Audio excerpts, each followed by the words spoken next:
tidak akan menggurui, kami tidak akan mengajarkan, ya, karena di sini udah banyak ahli-ahlinya, ya. Ada Pak JM Agung, beliau ini sudah trainer nasional juga, ya. Terus ada Pak Nur, ini baru selesai roso, ya Pak, ya, keliling Indonesia, ya kan? Ini trainer nasional juga, ya. Terus ada Romi ini luar biasa nih pengalamannya, ya, dalam dunia pekerjaan itu luar biasa. Ada Arif, ya, ada ahli-ahlinya lah, ya, ada Mas Barata nih. Jadi kami nanti konsepnya sharing, ya, kami tidak akan menggurui, ya. Sharing itu adalah sesuatu yang pernah kami lakukan, saat ini masih kami kerjakan, dan insya Allah kedepannya akan masih kami lakukan. Ya, jadi personality ini bukan sesuatu yang baru, bukan sesuatu yang eksklusif juga. Ini umum, ada di mana-mana. Hanya memang personality plus ini ilmu aplikatif, sama kayak orang berenang. Kalau kita hanya belajar berenang toh di dalam kelas, nggak pernah nyemplung ke air, ya itu nggak bisa berenang. Personality juga seperti itu. Banyak kami ketemu kasus, ada peserta, Pak, saya itu sudah khatam 7 kali baca bukunya, tak bolak-balik, kok nggak bisa praktek gitu. Ya kan, kamu harus nyemplung ke airnya, harus praktek. Memang prakteknya itu tidak enak. Jadi praktek yang sebenarnya adalah bagaimana saat kita berkomunikasi dengan orang, kita ketemu orang, kita ngasih makanan egonya, gitu. Itu yang disebut praktek. Kita kasih makanan egonya, karena setiap orang itu kan ada kebutuhan jasmani dan kebutuhan rohani. Jasmani itu seperti nasi, minum, itu jasmani, ya. Rohani itu adalah makanan ego atau makanan spiritualnya. Nah, kalau kita ketemu orang, kita kasih makanan egonya, itu disebut baru praktek. Tapi harfiahnya manusia, yang manusiawi hukum alamnya, kalau kita ketemu orang, kita pengen orang itu ngasih ke kita, kan? Betul nggak? Kita banyak cerita tentang diri kita biasanya. Tujuannya biar dia kasih makanan ego kita. Nah, yang benar adalah kalau Anda betul-betul menerapkan personality ini, pada saat Anda berkenalan dengan orang baru, contohnya saya ketemu Romi ini, begitu kenalan, kita ngobrol, anggaplah obrolannya sampai 30 menit.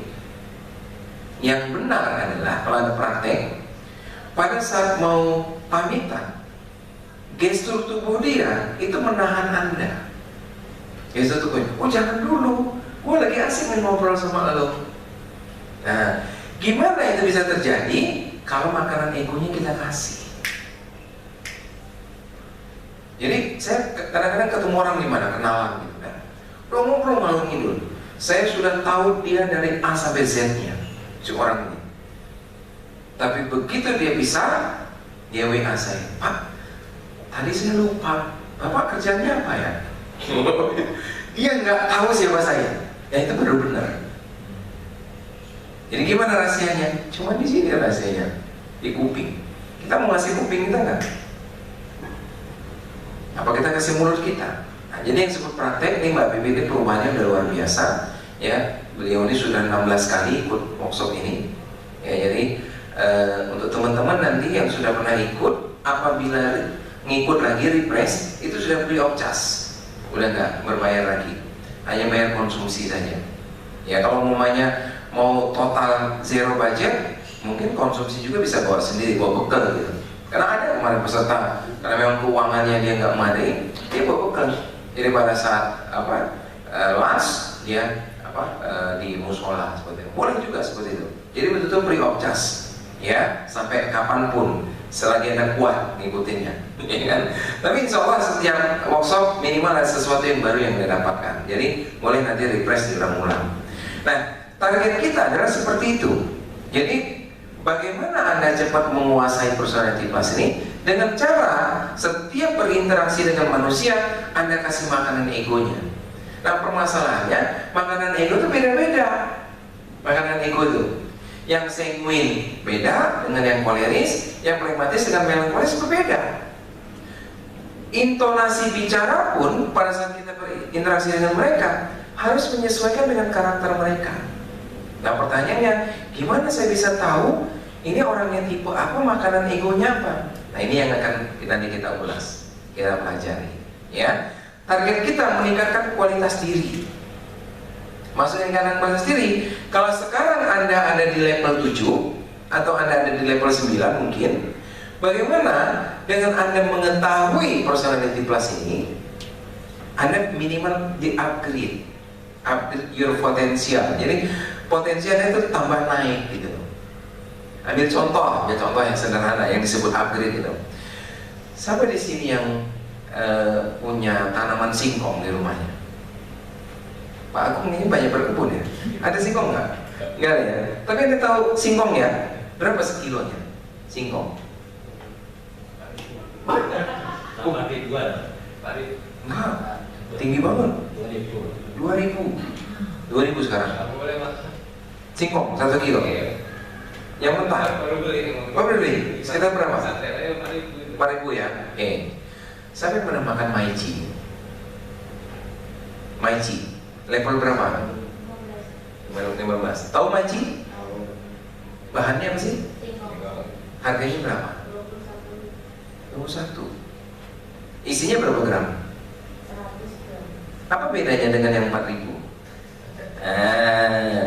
Maici dia mengupgrade, di-upgrade gitu, nilainya naik. Sama, Anda juga bisa di-upgrade, tapi kebanyakan orang di luar sana mengupgrade-nya dengan kebendaan. Cara mengupgrade nilai mereka, contohnya mereka memaksakan diri membeli handphone yang mahal untuk mengupgrade. Padahal tanpa Anda sadari, kalau kita telepon dengan orang itu, muncul nggak merek handphone kita? Yang muncul apa? Sehingga apa? Di situ mulai terjadi lilitan-lilitan hutang. Nah, berhutang itu melemahkan potensi kita. Orang kalau punya hutang, jalannya pun itu banyak menunduk, jarang gitu, tegak gitu. Ini hasil pengamatan ya. Makanya kan sekarang lebih gencar ya anti riba dan sebagainya. Karena hutang itu buruk sekali. Potensi Anda itu seperti ada perisai penutup gitu. Nggak keluar potensi kita. Makanya kan beberapa seminar riba itu yang punya hutang segera selesaikan. Anda punya aset jual semua, punya rumah jual, ngontrak dulu nggak apa-apa. Kenapa?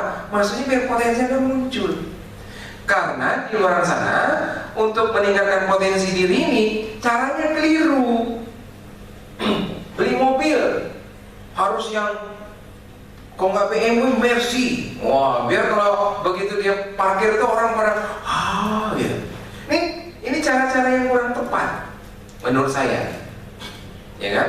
Ada yang memaksakan diri membeli jam yang mahal. Jadi kalau dia ngomong sama orang itu jamnya digini-gini, atau mungkin berlian berlian.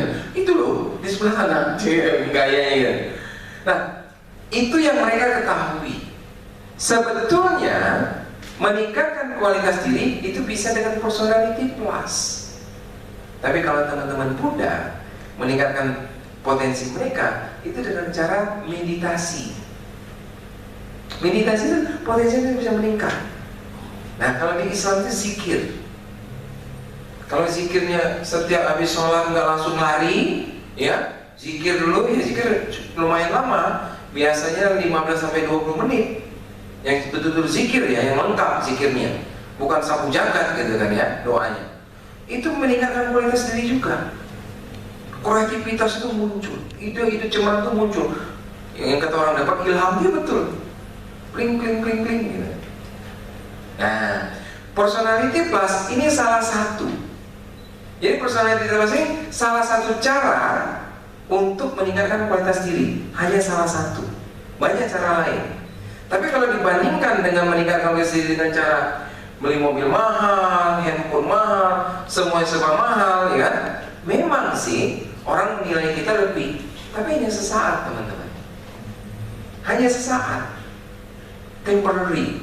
Tapi kalau kita tingkatkan nilai kita dengan mengetahui kebutuhan ego orang lain, insya Allah langgeng. Coba kemarin contohnya Romi sama Arif ke rumah. Waktu itu janjian jam 3 ya. Jam 3 rencananya sih jam 4 udah mau pulang, ya kan? Nah, pulangnya gini jam berapa waktu itu? Enggak, lebih. Habis sisa. Kenapa kok mereka betah? Karena makanan ego dikasih terus. Orang kalau kasih makanan ego itu nagih dia. Nagih, baunya mau ketemu kita terus. Makanya ilmu ini bahaya kalau disalahgunakan. Kalau Anda masih jomblo, ya, ketemu cewek gitu kan ya, masih makanan ego langsung ikut tuh. Langsung gimana? 5 menit aja udah kelepok-kelepok. Kalau ini betul-betul diterapkan. Ya, kalau untuk Anda pengusaha, kalau Anda lihatnya jahat gitu, Anda kasih makanan ego seluruh karyawan Anda, mereka siap bekerja tanpa harus dibayar. Siap bekerja tanpa harus dibayar. Makanya kemarin saya baru negosiasi dengan salah satu perusahaan properti. Ini kalau jadi nanti akan kontrak juga perusahaan ini, dia minta kasih training salesnya, ya.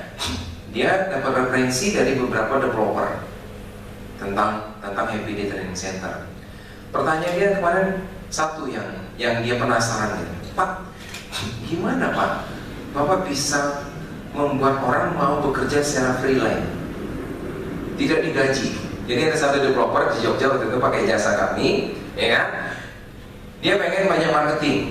Akhirnya kontrak dengan kami 4 bulan, berhasil total marketing freelance. Freelance itu nggak dibayar sama sekali dia. Itu total terkumpul marketing di 5 kota itu 673 orang freelance. Jogjanya ada 150 dan mereka aktif mau datang ke kantornya. Nggak digaji, nggak dapat makan, nggak dapat uang bensin, mau. Apa yang didapat? Makanan ego yang kita kasih. Jadi ini kalau dipraktekkan, Anda bisa mempekerjakan orang nggak digaji, mau orang kerja. Nah, ada beberapa pengusaha yang memang menerapkan ini udah secara ilmu alami. Dia nggak perlu belajar usaha di kelas, alami bisa. Contohnya, namanya Pak Gunawan di Lampung, Ketua RE Lampung. Dia pada saat krisis semua terjadi, karyawannya bisa bertahan 15 bulan tidak digaji. Ini maksudnya, dia nggak belajar usaha di kelas, tapi dia punya kelebihan alami memberikan makanan ego. Tapi luar biasanya juga, dari 27 karyawan hanya 2 yang nggak tahan, yang 25 masih bertahan tanpa digaji 15 bulan. Nah, begitu perusahaan itu udah berkembang lagi, sekarang jadi cukup besar di sana, sudah seimbang lah dengan grupnya Ciputra untuk lokal Lampung sendiri, ya. Jadi Pak Gunawan itu Arya Mandala namanya. Arya Mandala itu dengan Ciputra di Lampung lumayan imbang, ya, selevel lah gitu. Nah, yang 25 itu begitu perusahaan ini bangkit lagi, waktu itu Pak Gunawan nggak menjanjikan apapun, tapi hebatnya beliau itu gaji-gaji yang 15 tadi itu dirapel, tapi nggak sekaligus. Nih, jadi apa gajinya double gitu, double ya. Ini yang untuk bulan ini. Tapi waktu itu dia tidak menjanjikan itu. Ini kebijakan dia sendiri. Nah, poinnya apa? Yang membuat dia bertahan adalah makanan ego. Dengan Anda meningkatkan kualitas diri, Anda bisa kasih makanan ego, kualitas Anda naik. Orang mau dekat dengan Anda. Sama kayak orang mau beli maici itu, pengen dikit-dikit maici daripada singkong yang 4.000-an ya. Nah, kuncinya adalah di komunikasi atau di people skill, human relation, ya. Kalau di agama itu ada hablum minallah wa hablum minan nas. Nah, ini yang akan kita bahas, ini hablum minan nasnya, cara berhubungan dengan orang lain, ya. Nah, kenapa selama ini banyak yang kesulitan? Sederhana, permasalahannya Anda tidak mengenal diri Anda dan Anda tidak mengenal lawan bicara Anda. Kalau kita tidak mengenal, itu akan sulit terjadi komunikasi. Yang ada adalah ketakutan. Makanya tadi kenapa forum pertama perkenalan. Itu penting, perkenalan. Ya, dan seseorang dikasih kesempatan berbicara di depan, itu salah satu trik ngasih makanan ego. Jadi energinya udah penuh nih. Apalagi Romi ini udah penuh tuh chargingnya. Makanya sampai sore nanti betah insya Allah chargingnya ya. Kenapa? Pada saat orang itu berkomunikasi, ngomong, itu sama aja dia lagi nyolot mencharging gitu, dicas gini. Semakin dia banyak ngomong, ini makin ngisi.